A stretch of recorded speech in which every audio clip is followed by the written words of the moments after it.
Hello and welcome to this OwlSports Update pregame report brought to you by Inside the Nest. I am Emily Milliron, he is Matt Bevenour, and we're here outside of Lincoln Financial Field where the Owls are about to take on the USF Bulls. And Matt, I want to ask you, after a huge win last week down in Central Florida, what can we expect to see from the Owls tonight? Well, just looking back at that last second victory that the Owls had, 33 seconds left on that drive. Philip Walker orchestrates a 4-play, 70-yard drive, very efficient, very poised with no timeout.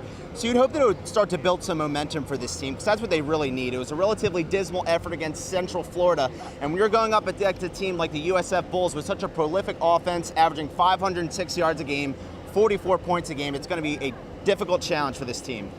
And you mentioned how good the Bulls are. They are the Owls' main competition in the East Division in the AAC. So what can we expect to see out of USF tonight? Well, they have a dual threat at quarterback and running back with Quentin Flowers and Marlon Mack. Very talented and versatile players. They burned the Owls last year when they played.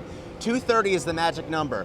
Quentin Flowers had 230 passing yards last year against the Owls, and Marlon Mack had 230 rushing yards against the Owls. And once again, they've been doing that all season long. A very tough challenge for this team. And the offense that you got to watch out for the Bulls, they are so strong, so prolific, so it's going to be very difficult. Over 500 yards of total offense in last year's matchup. So what is Temple going to need to do to slow down the Bulls tonight? Well, quite frankly, the Owls really struggle against dual quarterbacks, and that's what Quentin Flowers is. He can throw and he can run.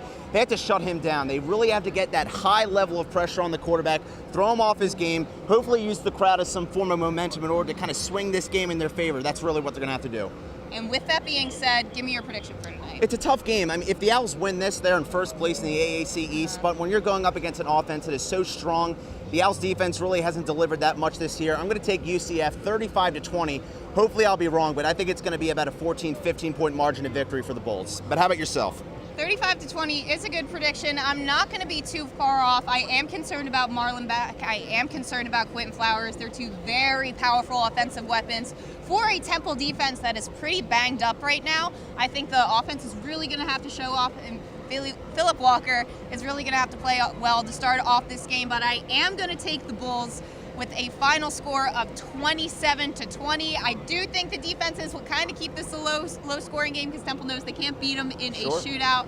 But yeah, that's my prediction for this. We'll just have to wait and see what happens. You're absolutely right. We will have to wait and see. He is Matt Bevenour. I am Emily Milliron. We're about to head inside to the link. We will bring you post-game after the game.